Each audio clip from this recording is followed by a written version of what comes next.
The night my brother's college graduation party ended my career plan, I was standing in our kitchen holding a printed offer letter from the hospital in Seattle, trying to figure out how to tell my family I was leaving.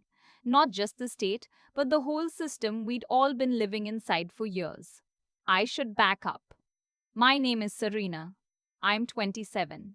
I've been a registered nurse for 3 years, and for most of those 3 years, I was also the person my family quietly, consistently relied on to hold everything together. Not because they asked, not because we sat down and agreed on it.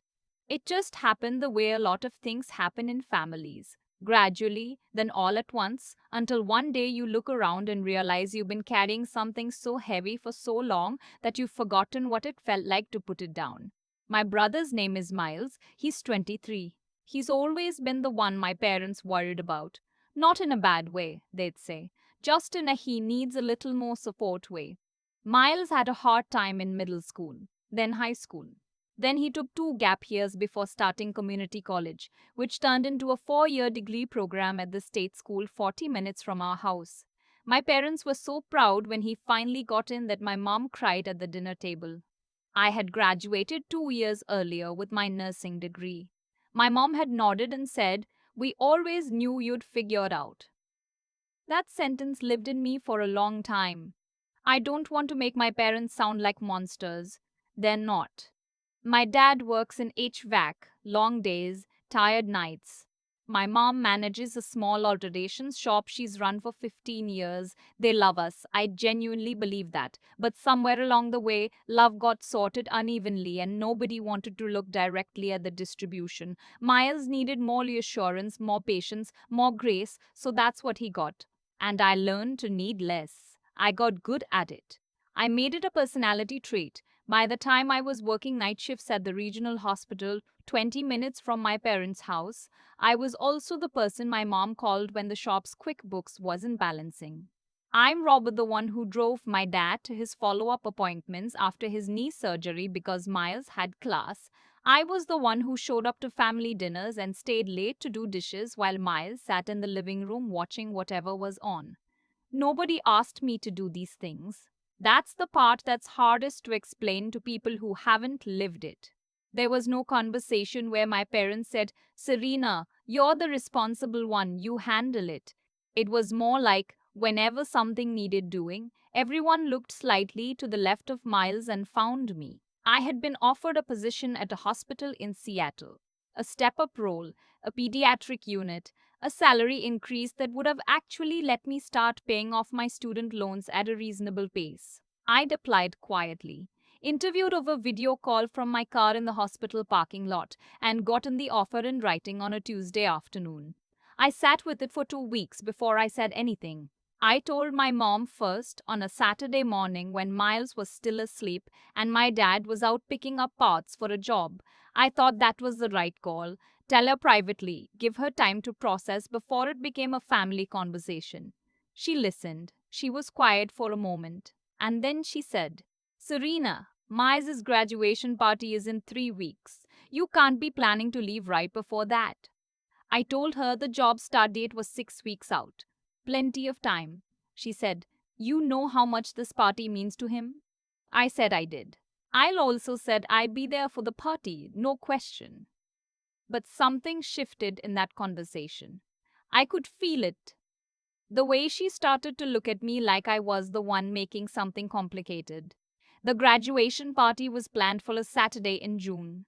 My mom had been organizing it for 2 months. She'd reserved the back room at a local restaurant downtown, invited about 40 people, family and friends, and a few of my brother's college friends. She'd ordered a custom cake. She'd made a slideshow. It was a real event. And I was happy for Miles. I genuinely was. 4 years, done. That's not nothing. I was working the Friday night before, overnight, and got home at 7 in the morning on Saturday. I slept until noon, showered, put on the dress I'd bought for the occasion, and drove to my parents' house so we could all go together. I walked in and found my mother on the phone in the kitchen, her voice tight the way it gets when she's trying not to cry in front of people. My dad was sitting at the table with his hands folded, staring at the surface. Miles was in the living room, which I could see from the entryway, sitting on the couch with his arms crossed, still in sweatpants. What happened? I asked. My mom held up one finger. Wait, and kept talking into the phone. I looked at my dad. He shook his head a little, which meant he either didn't know or didn't want to be the one to explain. Miles looked up and saw me standing there in my dress. He looked away. My mom got off the phone. She took a breath. She said that Miles was not going to the party. I waited for more. She said he'd had a rough morning. She said he and his girlfriend had gotten into a bad fight late the night before. She'd broken up with him, and he was devastated and not in any state to walk into a restaurant full of people. I said I was sorry. I meant it. Breakups are hard. Then I said, so the party is still happening. My mom looked at me like I'd said something cruel. She said they couldn't have a graduation party without the graduate. That would be embarrassing. What would people think? She'd already started making calls. She was trying to reach people before they left their houses. The restaurant was going to be a problem. She'd probably lose the deposit. My dad was going to go down there in person to explain. I stood in my dress in their kitchen and I said, Mom, I worked all night. I'm standing here right now. 40 people are about to get in their cars. She said, I know, Serena. This isn't what any of us wanted. Miles, from the couch, said loudly enough to make sure I heard. Maybe if she'd been here this morning instead of at work, she would have known sooner. I turned and looked at him. He didn't look back. I asked my mom if she'd considered having the party anyway and letting Miles join when he was feeling up to it. The restaurant was only 10 minutes away. People understood grief. People understood hard days. She said Miles was not comfortable with that. I said, what about what I'm comfortable with? She said, what does that mean? I said, it means I just finished a 12-hour overnight. I drove here, I'm dressed up, I bought him a present. And we're canceling because he's upset about a breakup. My mom's face went through several things at once. Then she said, he is going through something real right now, Savina. I need you to be a little more compassionate. I almost laughed. I am a nurse. I am professionally compassionate. I did not say that. What I said was, I'm going to go sit in the backyard for a few minutes. I went outside and sat on the porch steps in my dress with my hands in my lap. It was a warm morning. The neighbors had their sprinklers going. I could hear my mom inside, back on the phone, apologizing to someone, explaining. My aunt, my mom's older sister, called me about 10 minutes later. She'd already been in the car, 20 minutes out. She pulled into my parents' driveway instead and came around the back and sat next to me on the steps. She said, tell me what happened. I told her. All of it, not just that morning, but the years before it too. The job offer in Seattle, the QuickBooks, the appointments. The way I'd learned to make myself small enough that no one would notice how much space I was actually holding. She listened to the whole thing without interrupting. Then she said, what do you want to do? I said, I think I want to take the job. She said, then take it. Simple as that. I'd needed someone to say it out loud, and she did. I went back inside.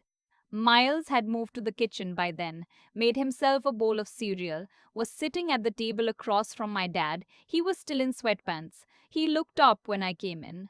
My mom was on the other side of the counter. She looked at me and said, I'm going to need help calling the rest of the list. Can you take some names? I said, no. She blinked. I said, I'm going to head out. I'll call you later this week. My mom said, Serena, please don't do this right now. Miles said, of course. She's making this about herself. I turned and looked at my brother. Really looked at him, the way I don't think I'd let myself do in a long time. 23 years old. Bowl of cereal. Sweatpants. Making a statement at the table like he was entitled to a verdict on my behavior. I said, Miles, I'm genuinely sorry about your girlfriend. That's painful and I mean that. But you didn't break your leg. You had a hard night. 40 people were driving somewhere to celebrate you and they're getting phone calls right now saying don't come. And you're eating cereal. My dad said, Siren, I said. I'm going. My aunt walked out with me. She hugged me in the driveway and said, "Let me know what you need." I drove home, changed out of my dress, and sat on my couch for a while doing nothing. Then I emailed the hospital in Seattle and confirmed my start date. The weeks after that were uncomfortable in the particular way that family discomfort always is. Not loud, not dramatic, just a persistent low grade chill. My mom called twice that week. The first call was to tell me that she'd managed to reschedule the party for the following Saturday and Miles had agreed to go and she wanted to know if I was planning to come. I said I would be there. The second call was to let me know that Miles had told her about what I said to him in the kitchen and that she hoped I knew how much I'd hurt him. I said, "I know how much I said to him. I was there."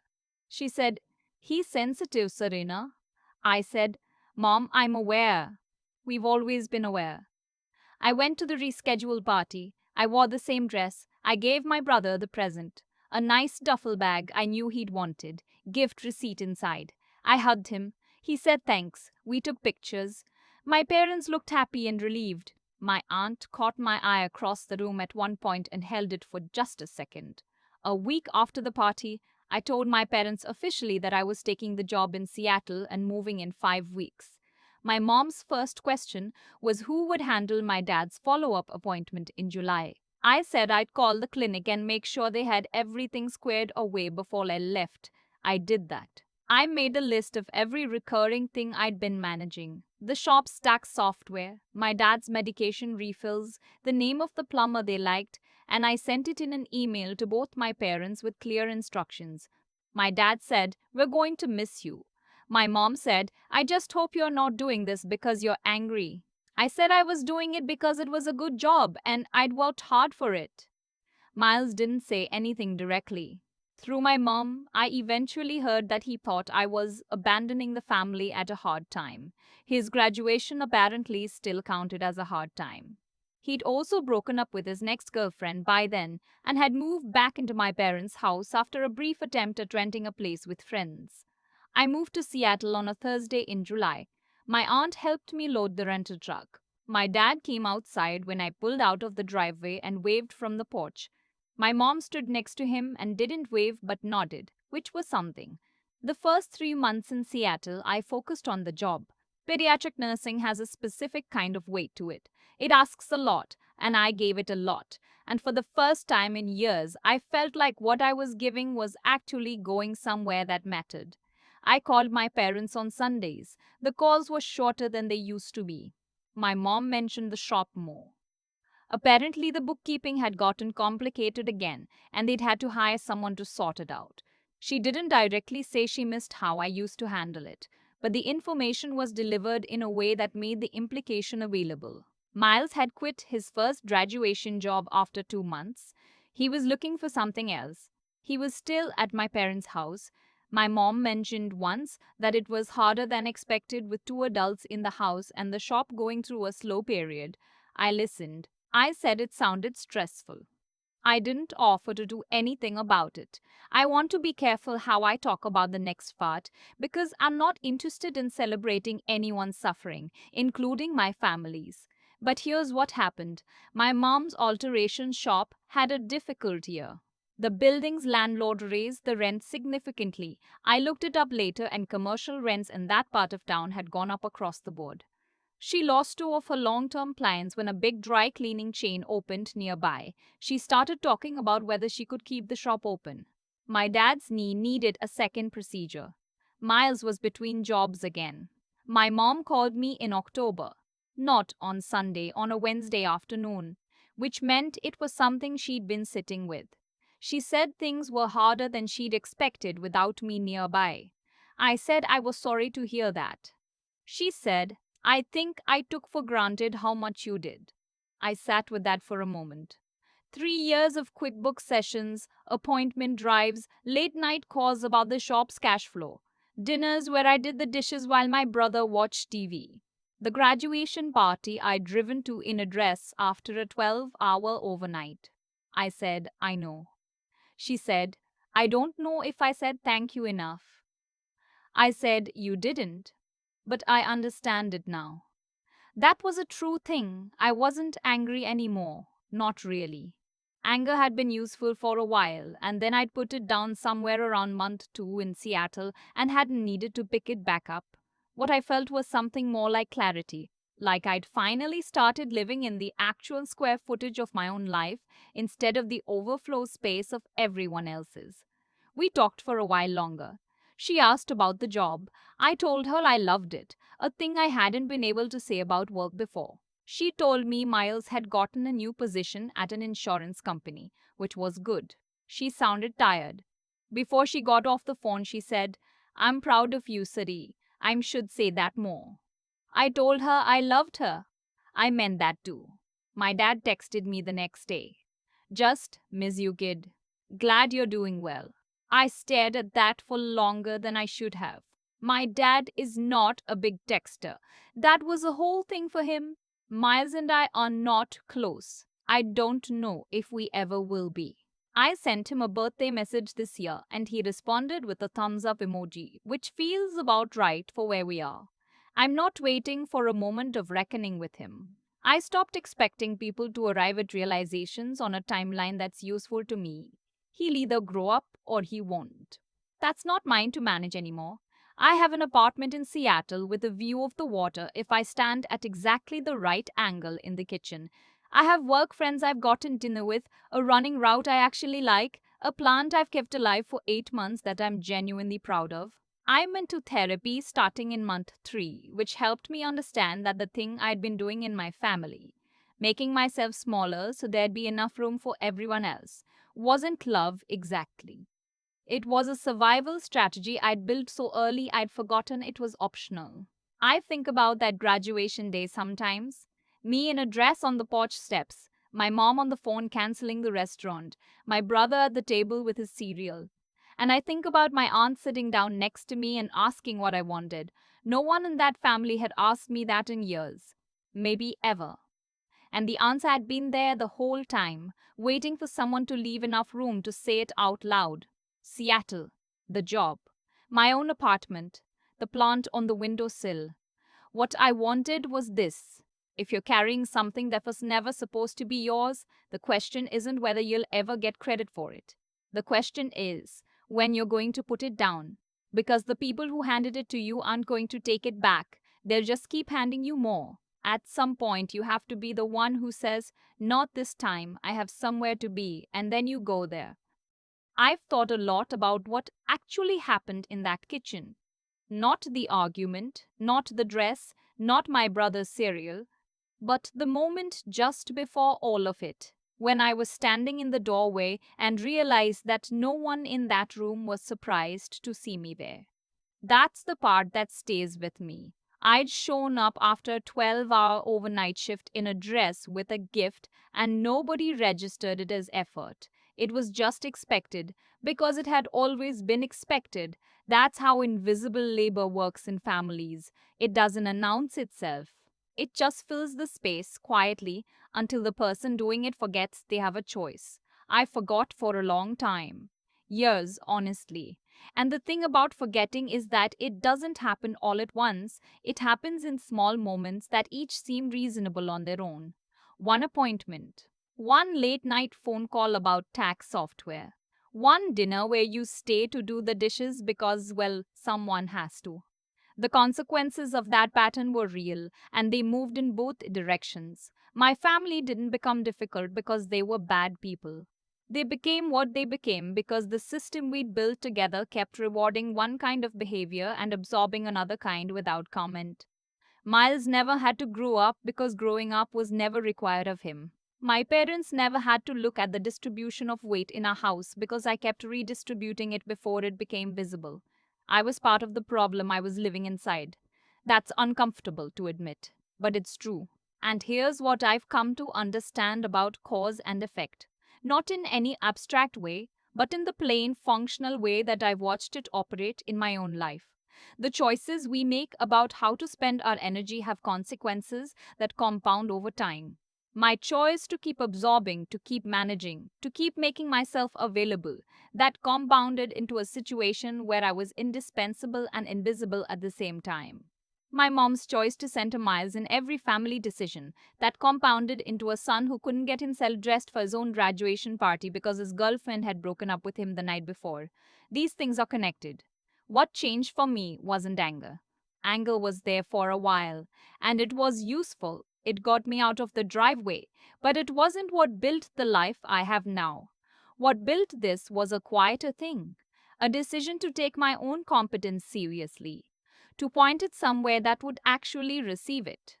The pediatric unit in Seattle receives it. Those kids and their families, they need what I have to give, and they know it, and I know it. And that exchange is honest in a way that years of invisible family labor never quite was. My aunt asked me what I wanted, and I knew the answer immediately. That told me something. The want had been there the whole time. I'd just been in an environment that didn't have room for it.